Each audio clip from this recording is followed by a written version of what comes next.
everyone, welcome to my channel, Go So Beautiful. My name's Becky, and today I have another Sunday sewing chat. So last week I shared with you that I was working on a baby blanket, a baby quilt, and a pair of Arden pants for myself. And I did get my baby quilt finished and gave it to a lovely couple at our church who have now got their second little girl, and it turned out really cute. And this time I think I did a lot better job quilting on the machine. I actually pinned the sandwich layers together, the top and the batting and the bottom, and that made everything a little bit smoother. Now I did just outline, again, this was not pieced together, it was a panel that I had bought, and it had a coordinating fabric for the back, and I'll show you pictures of that.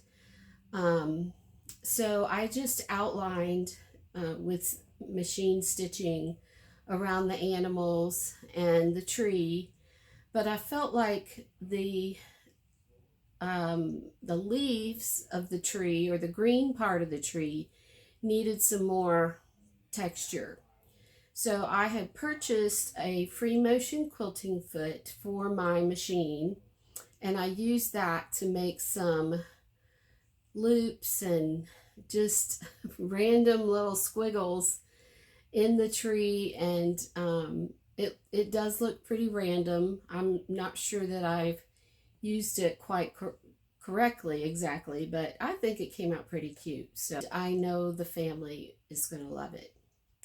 Now the next thing I worked on was my Arden pants, and I am really happy with how they turned out. I'll show a picture of me wearing them. This is the pattern first. This is from Helen's closet, and it's called the Arden pants. And they're just nice elastic waisted pants with slash pockets, and you can put patch pockets on the back if you want. I did not put patch pockets on mine. And you can have cuffs at the bottom, or you can have an elasticized cuff. And show you the line drawings. They're pretty easy to put together. There's just a lot of top stitching, but the top stitching really adds to the look of the pants. So there's the line drawings, and this is a very size inclusive pattern. Goes from size 0 to 30. And I had made these out of some linen that I had gotten from somewhere. I don't know exactly where. I think I got them from Fabric World. And I had just enough for the pants bottoms, the trousers part. I did not have enough for the entire back leg, so I did have to piece that, but you can barely see that seam. And since these were kind of a, just wear whenever pants, I didn't really care. I also, if you will notice, the waistband is a slightly different color linen fabric from the bottoms, and I didn't have enough of this fabric for the waistband either. But I did have this slightly darker colored linen fabric. And again, I probably won't be tucking in my shirt that much, so it's not going to show.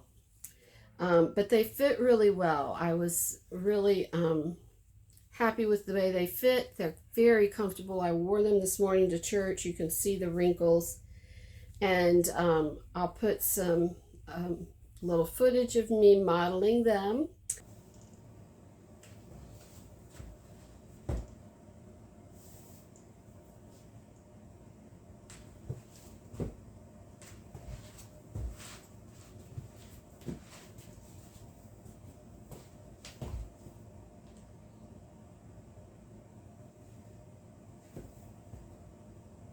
I did not have quite the right top that I would have liked to have worn. I would have liked to have worn a regular white top, like plain white, and all I had was like a cream colored top.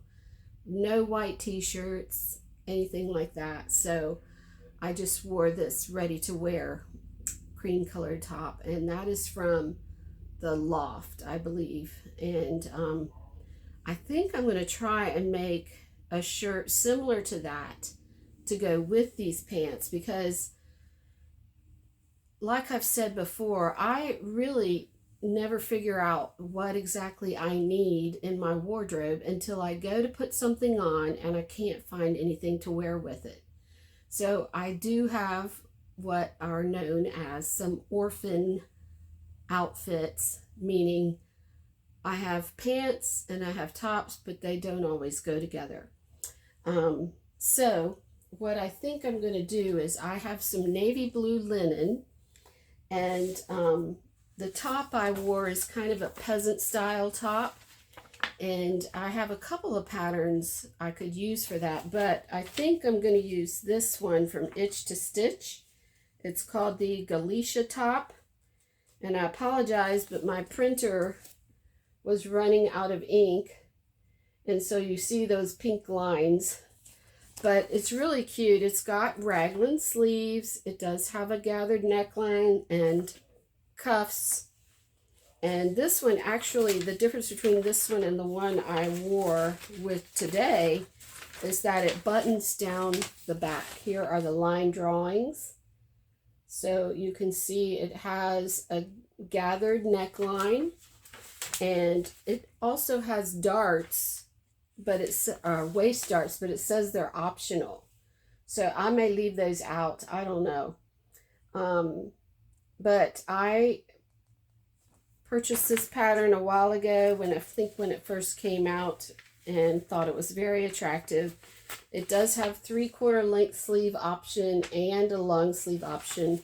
I love 3/4 length sleeves. I don't know why, but I just do. And it buttons down the back. That's the only thing that I'm not crazy about, because how am I going to get those buttons buttoned? Probably what I'll do is I'll button it up. I may even just sew them on and not make actual buttonholes, and then just leave the top button actual real button. So hopefully I'll get that done before too long, because I need that in my wardrobe. I also discovered I don't have any like navy blue layers for it, like a sweater or a cardigan. And I know I made that white cardigan that I said I was going to dye, and I bought it's a denim blue color, and I'm wondering if I dye that cardigan, if that will look good. If not, I think I have some blue sweater knit, or I can buy some blue ponte or something. I know I have blue ponte, and that would make a nice little cardigan to go with that. So that would be a great little outfit for fall. The pants are very comfortable, like I said, lightweight. Not going to get too hot or too cold in those. So that was a big success for me. Now, I have had a couple of fails, or one fail and one that's I think can still be saved. A few weeks ago, I was needing again some more blue pants, which is what led me to make those. But I had made some pants, I guess a couple of springs, no, not a spring. It was maybe a fall. I don't think it was last year. It might have been last year or a year before. And I used this kind of grayish blue and white striped linen. I made these wide leg pants with slits on the sides, and I really was on the fence about how well I really liked them. So they just hang in my closet. And then I gained a little weight and they didn't fit anymore. And I thought, that's a lot of fabric to just be hanging in my closet. So I decided I was going to make them fit me by adding a strip of this. I had some left over and I thought I'll just add a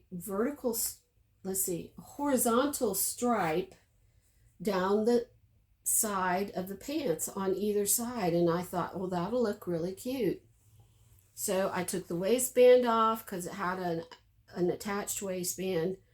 I cut out a horizontal strip to go down the sides, sewed them back up together, put the waistband on, put them on, and they still didn't fit very well.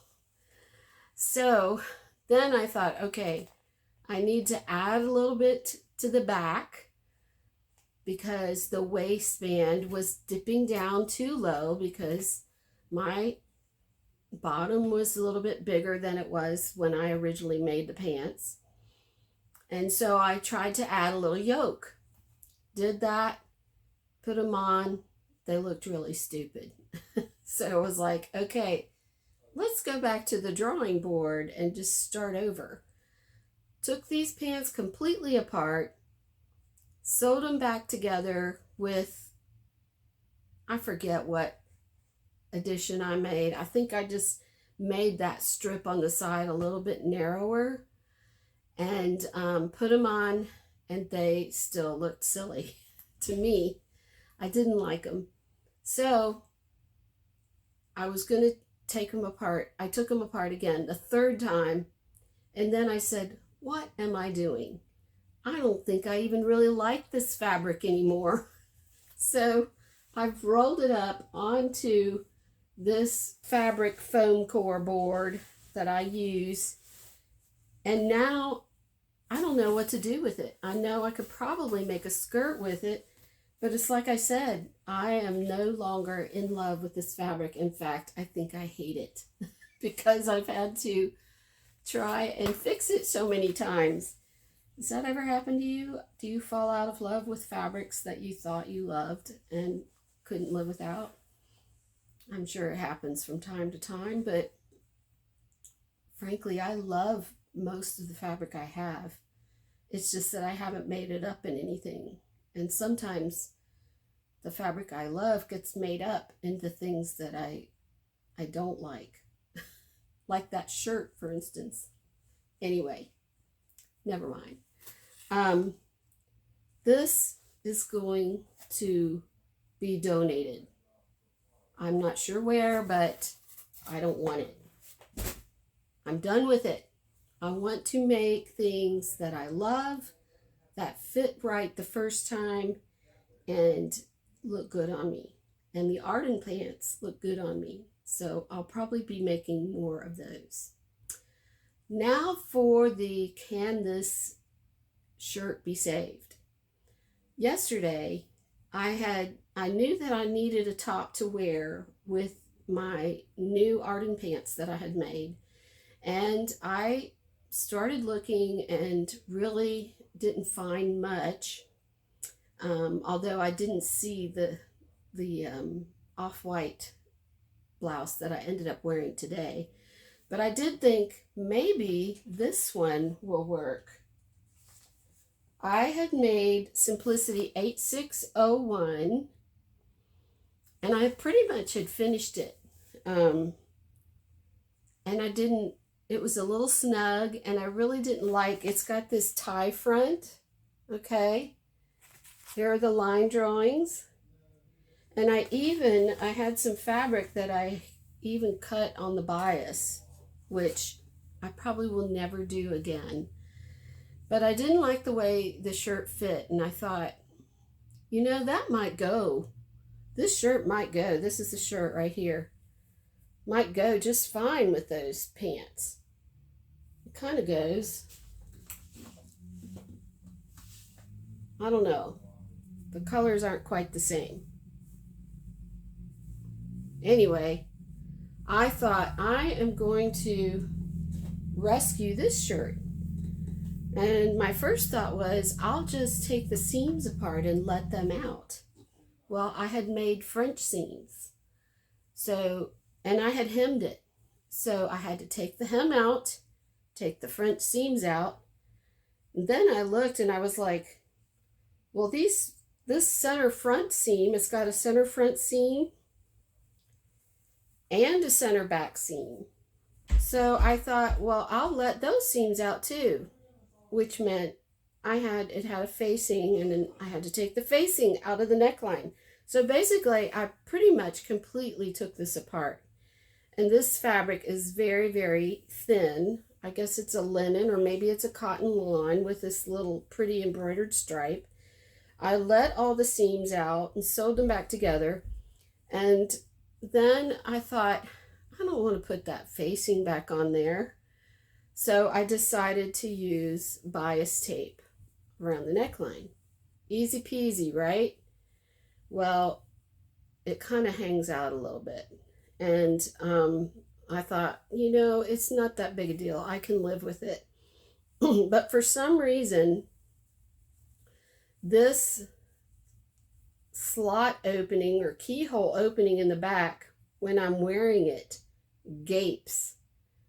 So I don't know, and you're only supposed to put like one button on it. I don't know whether to sew a couple of loops or snaps to keep it from gaping.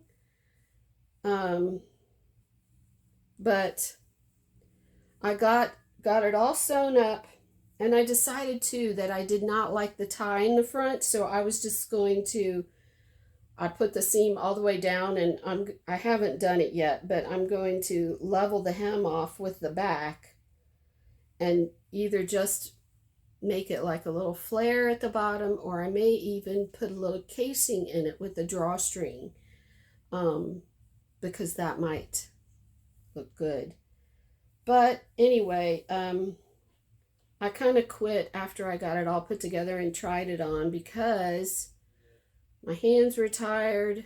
I decided it probably didn't match my pants that well anyway, or I thought I might get up early in the morning and fix it before church, but I didn't have the energy to do that. So this one's a work in progress, and I'm going to finish it because I'm tired of having projects unfinished that could go in my closet and be worn. All right.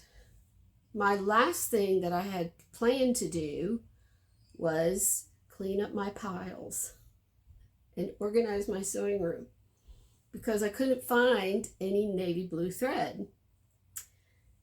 But guess what? The piles are still there, and they'll still be there this week. So I can always do it this week. I didn't get to it this week. All right? But what I did was, I thought I need navy blue thread. And of course, Joann's had a sale going on. I don't know how much, whether things were 50% off, I think. I don't know. I just didn't feel like getting out and going to Joann. So I got online and went to my favorite online notion store, which is ooxx. You can find almost every sewing notion, any sewing notion that you could possibly need at ooxx.com, and their prices are good. And I decided I am going to invest in some thread.